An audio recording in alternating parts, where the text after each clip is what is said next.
জনতার গণ আন্দোলনে ক্ষমতা হারিয়ে পালিয়েছেন যেসব বিশ্ব নেতা।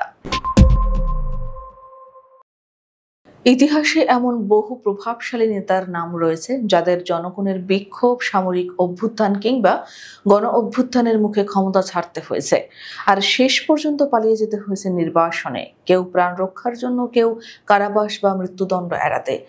সবশেষ এই তালিকায় নাম লিখিয়েছেন মাদাগাস্কারের প্রেসিডেন্ট আন্দ্রি রাজোয়েলিনা। কয়েক সপ্তাহ ধরে তরুণদের নেতৃত্বে বিক্ষোভের পর সম্প্রতি সামরিক অভ্যুত্থানে ক্ষমতাচ্যুত হয়েছেন তিনি। 2024 সালের অগস্টে ছাত্র জনতার আন্দোলনের মুখে পদত্যাগে বাধ্য হন বাংলাদেশের দীর্ঘতম সময় ক্ষমতা দখলকারী শেখ হাসিনা ও তিনি ভারতে পালিয়ে যান। জাতিসংঘ মানবাধিকার দপ্তরের তথ্য অনুযায়ী সেই সময়ের দমন পীড়নে অন্তত 1400 জন নিহত হন। 2024 সালে সিরিয়ার তৎকালীন প্রেসিডেন্ট বাশার আল আসাদ বিদ্রোহীদের চাপের মুখে রাশিয়ায় পালিয়ে যান। এর মধ্য দিয়ে তার পরিবারের টানা 51 বছরের শাসনের অবসান ঘটে। সিরিয়ার দীর্ঘ 13 বছরের গৃহযুদ্ধে মস্কো ও তেহরানের সমর্থনে টিকে থাকা আসাদ আশ্রয় নিয়েছেন মস্কোয়। শ্রীলঙ্কার প্রেসিডেন্ট গোতাবায়া রাজাপাকসে 2022 সালের জুলাইয়ে দেশের ভয়াবহ অর্থনৈতিক সংকট ও গণবিক্ষোভের মুখে মালদ্বীপে পালিয়ে যান।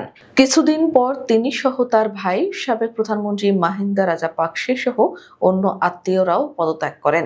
2014 সালের ফেব্রুয়ারিতে কিয়েভে সহিংস বিক্ষোভের পর ইউক্রেনের প্রেসিডেন্ট ভিক্টর ইয়ানুকোভিচ রাশিয়ায় পালিয়ে যান। ইউরোপীয় ইউনিয়নের সঙ্গে বাণিজ্য চুক্তি বাতিল করে রাশিয়ার কাছ থেকে $15 বিলিয়ন ঋণ নেওয়ার সিদ্ধান্ত নেওয়ায় তার বিরুদ্ধে বিক্ষোভ শুরু হয়। পরে পার্লামেন্ট তাকে অভিশংসন করে ওয়ারেন্ট জারি করে।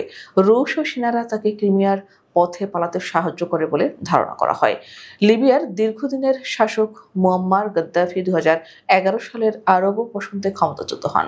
রাজধানী ত্রিপোলি বিদ্রোহীদের দখলে গেলে তিনি নিজ শহর সিট্রে পালিয়ে গিয়ে বেশ কিছুদিন আত্মগোপনে ছিলেন।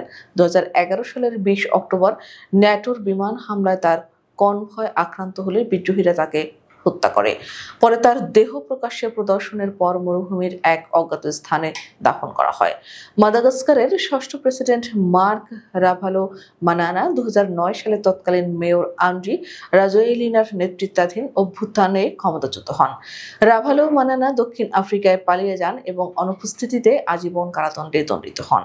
হাইতির প্রথম গণতান্ত্রিকভাবে নির্বাচিত প্রেসিডেন্ট জাবেত্রো আরিস্তিদ দুইবার দেশ ছাড়তে বাধ্য হন। প্রথমবার 1991 সালে মাত্র 6 মাসের মাথায় সামরিক অসন্তোষের কারণে তাকে উৎখাত করা হয়। 1994 সালে যুক্তরাষ্ট্রের সহায়তায় তিনি ফিরে আসেন। 2000 সালে পূর্ব নির্বাচিত হলেও 2004 সালে বিদ্রোহের মুখে মার্কিন সহায়তায় মধ্য আফ্রিকান প্রজাতন্ত্রে পালিয়ে যান এবং পরে দক্ষিণ আফ্রিকায় আশ্রয় নেন। 2009 সালে গণবিক্ষোভে তৎকালীন প্রেসিডেন্ট মার্ক রাভালো মানানাকে পদত্যাগে বাধ্য হলে ক্ষমতায় বসেন রাজোয়েলিনা। তখন তার বয়স ছিল মাত্র 34 বছর। সম্প্রতি দেশটিতে পানি ও বিদ্যুৎ সংকট ঘিরে বিক্ষোভ শুরু হয়েছিল, কিন্তু পরে তা বেকারত্ব, দুর্নীতি এবং দ্রব্যমূল্যের ঊর্ধ্বগতির কারণে সরকারের বিরুদ্ধে আন্দোলনে রূপ নেয়। এক পর্যায়ে তার প্রতি সমর্থন প্রত্যাহার করে নেয় সেনাবাহিনী। শেষ পর্যন্ত দেশ ছেড়ে পালাতে বাধ্য হন তিনিও।